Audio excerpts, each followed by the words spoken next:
하나님의 말씀은 마태복음 17장 1절로 6절까지입니다. 엿새 후에 그 예수께서 그 베드로와 야고보와 그의 형제 요한을 데리고 따로 높은 산에 올라가셨더니 그들 앞에서 변형되사 그의 그 얼굴이 해같이 빛나며 그의 그 옷이 그 빛과 같이 휘어졌더라. 그때 모세와 엘리야가 주님과 더불어 말하는 것이 그들에게 보이거늘 베드로가 그 예수께 여쭈어 이르되 주여 우리가 여기 있는 것이 좋사오니 만일 주께서 원하시면 내가 여기서 초막 셋을 쥐되 하나는 주님을 위하여 하나는 모세를 위하여 하나는 엘리야를 위하여 하리이다. 말할 때에 호련히 빛난 구름이 그들을 덮으며 구름 속에서 음성이 나서 이르되 이는 내 사랑하는 그 아들이요 그 안에서 내가 기뻐했나니 너희는 그의 말을 들으라 하시는지라. 그 제자들이 듣고 엎드려 심히 두려워하니 그 예수께서 나와 그들에게 손을 대시며 이르시되 일어나라 두려워하지 말라 하시니 그들이 눈을 들고 보매 오직 예수 외에는 아무도 보지 못하였더라. 신랑을 기다리는 교회 마태복음 원전 강해 오늘은 17장 첫 번째 시간으로 치워진 모세와 엘리야 오직 예수 오직 사도들이란 제목으로 말씀을 나누겠습니다. 지난 16장에서는 예수님이 바로 교회를 세우시겠다는 말씀을 저 가이사랴 빌립보라는 곳에서 제자들에게 말씀하시고 그리고 나서 오늘 말씀을 보니까 엿새 후에 높은 산에 올라가셨다고 합니다. 그 산에 대해서는 명확하게 성경에 나와 있지 않나. 성경의 좌우관계를 보면 누가복음 9장 28절에는 그 산이라고 그랬습니다. 지정된 높은 산이 있다는 거예요. 그 가이사랴 빌립보 북쪽에 무슨 산이 있을까요? 잘 아는 헬몬산이라고 있죠. 백두산 높이보다 약간 높은 헬몬산. 그 산에 가는데 약 엿새가 막 걸렸다고 생각이 됩니다. 그래서 교회 설립에 대한 말씀을 하신 6일 후에 그 산에 이르러서 예수님은 특별히 세 제자를 데리고 올라가십니다.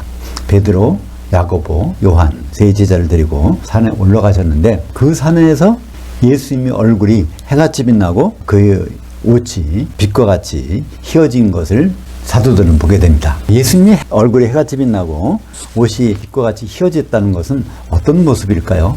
왜 뒤에 보면 부활한 예수님의 몸이 그렇다는 것을 우리는 알 수 있습니다. 예수님이 부활한 모습으로 이제 승천하시죠. 그리고 다시 공중으로 오실 것입니다. 근데 예수님은 지난 마태복음 16장 28절에서 이런 말씀하셨어요. 진실로 너희에게 이르노니 여기 서 있는 사람 중에 죽기 전에 인자가 그 왕권을 가지고 오는 것을 볼 자들도 있느니라. 그러니까 예수님이 재림하시는 장면을 볼 자들이 있다는 거예요. 언제? 죽기 전에. 그런 일이 과연 언제 벌어질까요? 요한계시록을 읽어보면 요한계시록 1장 10절과 13절에 바로 그 장면이 나옵니다. 그러니까 교회는 지금 지상에 있고 예수님은 셋째 하늘에 올라가셨는데 예수님과 교회가 만나는 그 장면이 있다는 것입니다. 요한계시록 1장 10절과 13절을 보면 내가 영으로 주의 날에 있었더니 사도 요한은 몸은 반모섬에 있었는데 영이 빠져나가서 공중에서 주의 오시는 그날 주의 날에 시간적으로 가 있던 것을 볼 수 있습니다. 그때 13절에 보니까 7 교회 한가운데 인자가 서 계시다는 거예요. 바로 이제 먼 미래, 시간적으로는 주의 날, 공간적으로는 공중에 거기서 사도 요한이 예수님의 재림 장면을 본 것입니다. 그것이 마태복음 16장 28절에 죽기 전에 내가 왕권, 천년왕국을 가지고 공중에 재림하신 장면을 보리라 했던 그 장면이 바로 요한계시록 1장 10절과 13절의 내용입니다. 거기 보면 1장 16절에 예수님의 얼굴이 부활할 때의 모습, 해같이 빛났다는 말씀이 나오죠. 그의 오른손에 7 별들이 있고 그의 입에서 좌우에 날선 검이 나오고 그 얼굴은 해가 힘있게 비치는 것 같더라. 요한계시록은 예수님의 재림 장면이 여러 군데서 기록되어 있습니다. 요한계시록 10장 1절에도 바로 예수님이 공중에 재림하신 장면이 나오죠. 내가 또 보니 힘센 다른 천사가 구름을 입고 하늘에서 내려오는데 그 머리 위에 무지개가 있고 그 얼굴은 해 같고 그 발은 불기둥 같으며. 그래서 바로 예수님의 부활하신 모습, 영의 몸을 입으신 예수님의 모습을 볼 수가 있는 것입니다. 우리가 이 세상에 사는 몸은요, 육신의 몸을 입고 살고 있습니다. 모든 사람은 육신의 몸을 입고 살지만 육신의 몸은 언제까지 유효할까요? 죽기 전까지입니다. 죽은 다음에 부활할 때는 이런 몸이 아니라 반드시 영의 몸을 입고 부활하게 됩니다. 영의 몸을 입으면 시공간의 제약을 안 받죠. 첫 번째 영의 몸을 입으신 분이 누굴까요? 바로 예수님이십니다. 그래서 성경에서는요, 육체가 죽었다가 살아나는 것, 이것은 부활이 아닙니다. 그건 소생이라고 하죠. 진짜 부활은 육신의 몸이 영의 몸으로 변한 것이 이것이 부활입니다. 이 첫 번째 경우가 바로 예수님. 두 번째 경우는 예수님이 이제 공중으로 재림하실 때 모든 기독교인들, 그들이 이제 영의 몸을 입고 예수님 만나게 됩니다. 세 번째는 무엇일까요? 천년왕국이 지난 다음에 그 바다에서, 그 사망에서, 그 음부에서, 그러니까 지구상에 존재했던 모든 사람들이 이제 영의 몸으로 있고 백보자 심판대 앞에서 심판받는 그 장면이 바로 그 경우가 세 번째 마지막 부활입니다. 그래서 성경에서는 부활을 고린도전서 15장 44절에 이렇게 설명합니다. 혼의 몸으로 심고 영의 몸으로 일으켜지나니 혼의 몸이 있은즉 영의 몸도 있느니라. 그래서 혼의 몸이라는 것은 육신의 몸이죠. 우리 육신 속에는 뭐가 들어가 있을까요? 우리 혼이 들어가 있습니다. 그래서 혼이 나가면 시체가 되는 거죠. 동물이나 식물이나 마찬가지입니다. 식물도 혼이 나가면 이게 말라 비틀어지고요. 동물도 혼이 나가면 시체로 변하는 것이죠. 그것을 고린도전서 15장 51절과 52절에서는 이렇게 설명합니다. 마지막 나팔의 순식간에 홀연히 다 변화되리니 육신의 몸이 영의 몸으로 변화되는데 나팔 소리가 나매 죽은 자들이 썩지 아니할 것으로 즉 영의 몸으로 일으켜지고 살아있는 우리도 영의 몸으로 변화되리라. 그러니까 기독교인들은 주님 오실 때 전부가 영의 몸으로 변화되는 즉 부활을 경험하게 됩니다. 오늘 3절 볼까요? 그때 모세와 엘리야가 주님과 더불어 말하는 것이 그들에게 보이거늘. 그러니까 높은 변화산에 올라가 있는데 제자들의 눈에, 세 사도의 눈에는 거기에 모세와 엘리야가 나타났다는 것입니다. 그것은 진짜 모세와 진짜 엘리야가 거기 현장에 나타났을 것일까요? 그렇지 않죠. 모세는 죽었습니다. 엘리야도 죽었어요. 그들은 언제 부활할까요? 오늘 고린도전서 15장 23절에 나온 것처럼 첫 번째는 예수님이 부활하시고 두 번째는 모든 기독교인, 세 번째는 나머지 모든 사람들. 그러니까 모세와 엘리야는 기독교인일까요? 아닙니다. 예수 그리스도께서 오시기 전에 죽은 사람이기 때문에 기독교인이 아니죠. 그들은 언제 부활할까요? 천년왕국 지난 다음에 부활하게 되는 것이죠. 그러니까 변화산상에서 보여진, 세 제자의 눈에 보여진 모세와 엘리야는 모세의 몸에 들어가 있던 천사거나 또 엘리야의 몸에 들어갔던 천사라고밖에 볼 수가 없는 것이죠. 그래서 그것은 여기서 환상으로 보였다고 말씀하고 있습니다. 호라마라고 돼 있어요. 마태복음 17장 3절에 환상이 보였다는 겁니다. 호라마와 비슷한 말이 있는데요. 옵타시아라는 말씀인데 그것은 좀 차이점이 있습니다. 실제로 실물이 보이는 경우는 그건 옵타시아라고 하고요. 어떤 환상이 보이는 것은 호라마라고 합니다. 그 실물이 보인 예도 있어요. 그게 어디서 나타날까요? 고린도 후서 12장 1절에 보면 사도 바울이 말합니다. 나는 예수님을 실물로 직접 본 사람이야. 예수님은 셋째 하늘에 가셨는데 사도 바울이 언제 봤단 말입니까? 그 말이 맞습니다. 왜냐하면 셋째 하늘로 사도 바울의 영이 올라가서 거기서 예수님이 실물을 봤기 때문에 그가 마지막 사도가 된 것이죠. 가룟 유다 대신에 그 자리에 이제 바울이 사도가 된 것입니다. 사도라는 뜻은요, 예수님 목격자라는 뜻입니다. 그래서 이제 거기서는 옵타시아라는 특별한 이제 말을 쓰고 있는데 오늘 베드로, 야고보, 요한이 본 그것은 현현이 아니라 모세와 엘리야의 현현이 아니라 환상인 것입니다. 왜 이런 모세와 엘리야의 환상을 거기다 놔뒀을까요? 그것은 바로 그들이 베드로를 포함한 세 사도들이 여전히 어떤 생각을 하고 있을까요? 그들은 여전히 사람의 일을 생각하고 있다고 예수님이 말씀하셨잖아요. 하나님을 일을 생각하지 않고 사람 일을 생각하니까 그 속에 누가 들어가서 역사할까요? 사탄이 들어가서 이제 죽으실 그리스도가 아니라고 이렇게 말하고 있는 것입니다. 마태복음 11장 13절에 모든 선지자와 율법이 예언한 것은 세례 요한까지니 만일 너희가 즐겨 받을진대 오리라 한 엘리야가 곧 이 사람이니라.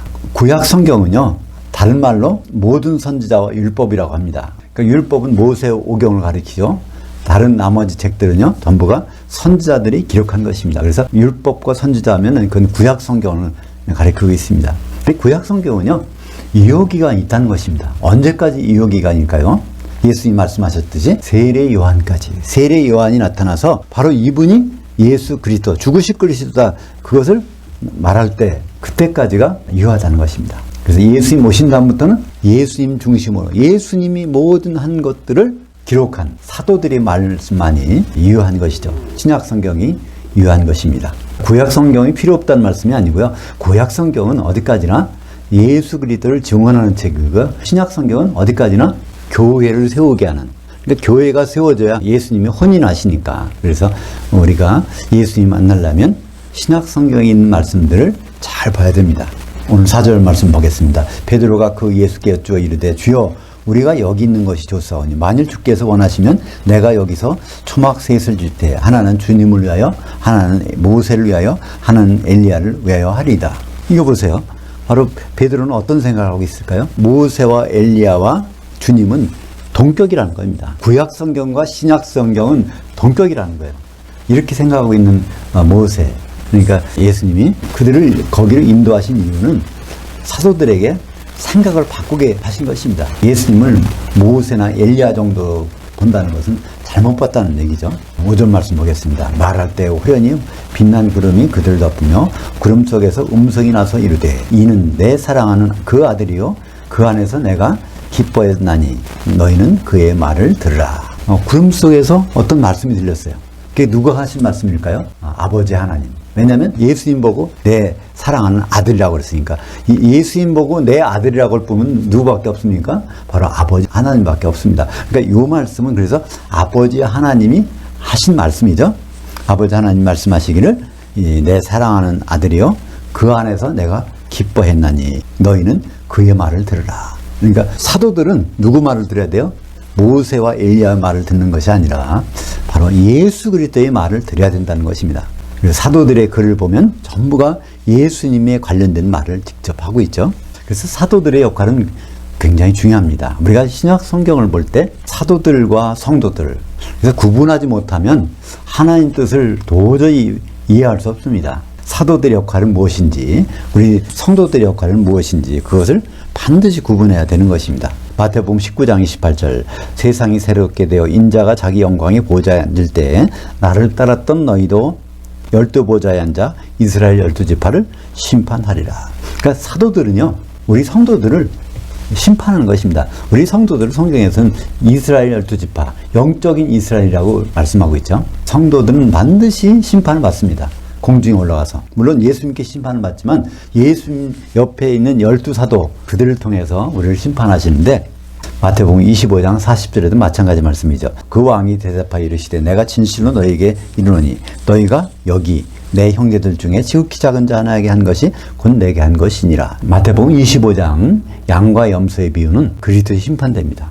예수님께서 거기서 심판하시는데 심판 기준이 있다는 겁니다. 12사도의 아주 말 중에서 지극히 작은 말 하나까지라도 지극히 정성으로 대접했다면 그것은 예수님을 진짜로 믿은 거로 여기시겠다는 것입니다. 그러니까 신약 성경이 마태복음부터 요한계시록까지가 얼마나 중요한지를 아무리 강조해도 지나치지 않다는 것이죠. 물론 구약 성경도 우리는 읽어볼 필요가 있습니다. 그러나 구약 성경은 어떻게 보면 참고서입니다. 교과서는 뭐라고요? 신약 성경인 것입니다. 어디까지나 우리는 심판을 받아야 되는데 그 심판하는 자가 사도들이기 때문에 그렇습니다. 그 말씀이 어디 한번 더 나올까요? 고린도후서 5장 10절에 이는 우리가 다 반드시 그리스도 심판대 앞에 나타나게 되어 각각 선악간에 그 몸으로 행한 것을 따라 받게 하려 함이라. 여기에서 우리는요 사도들입니다. 그리고 심판받는 사람들은 성도들이에요. 근데 그들을 무엇으로 심판한다고요? 그 몸을 통해서 그리스도의 몸인 교회를 통해서 선한 일을 했는지 악한 일을 했는지 이 선악은요 인간의 윤리가 아니라 하나님의 선악입니다. 하나님의 선은 무엇일까요? 창세기 2장 18절에 보면 아담이 혼인하지 않는 것, 아담이 돕는 배필을 갖고 있지 않은 것을 굉장히 선하지 않게 보십니다.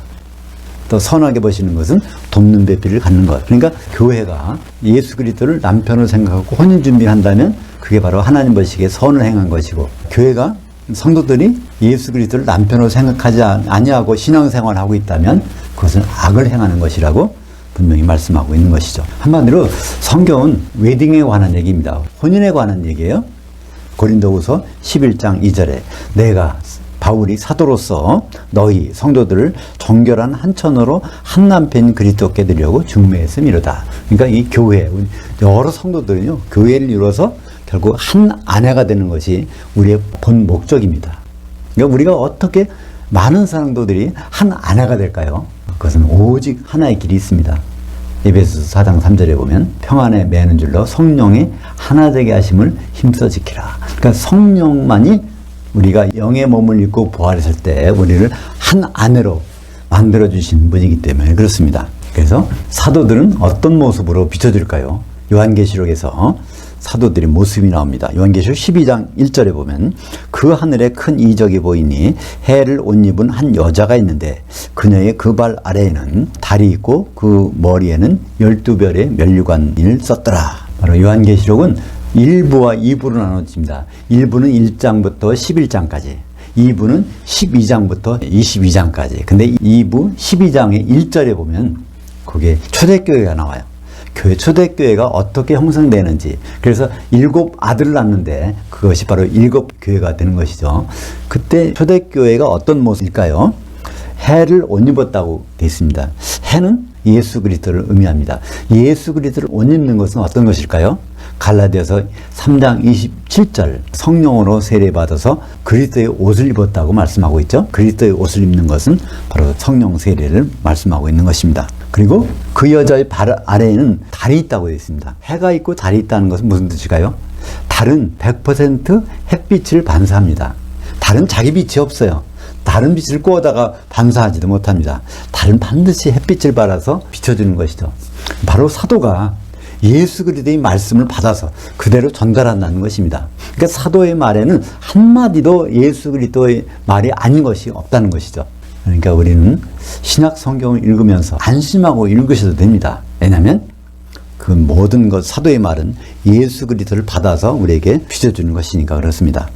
요한계시록 21장 14절에 보면 그 성의 성곽에는 12기초석이 있고 그 위에는 어린 양의 12사도의 이름들이 있더라. 그러니까 사도들과 성도들은 계속 같이 있지만은 결코 섞이지 않습니다.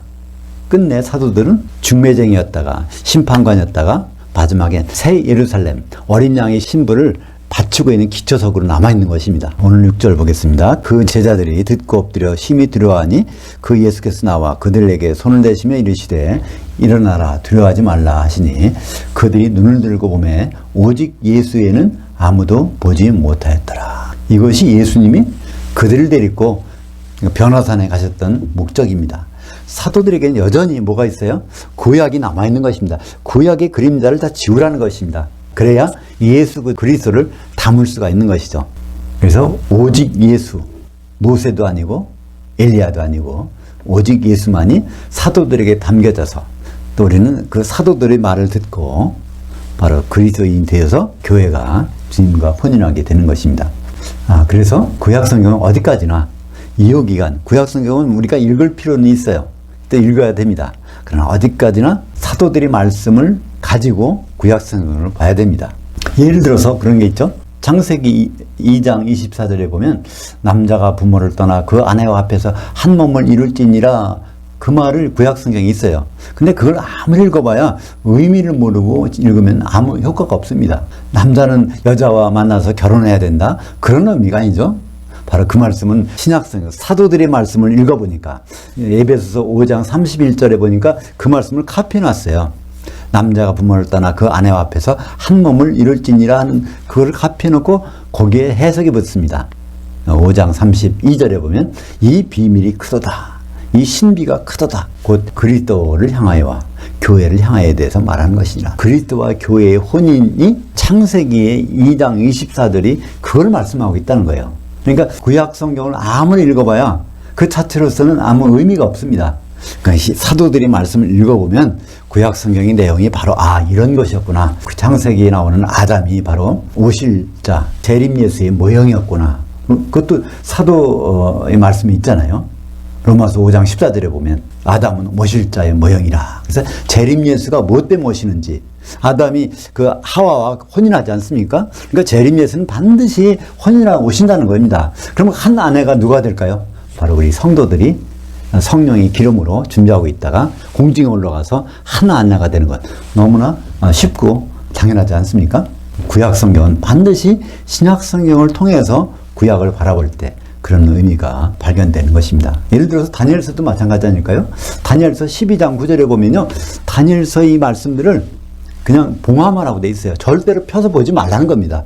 근데 우리는 그냥 다니엘서 보고 해석을 많이 하지 않습니까? 다니엘서를 잘 해석해야 요한계시록을 볼 수 있다고 그렇게 말씀하시는 목사님이 굉장히 많아요.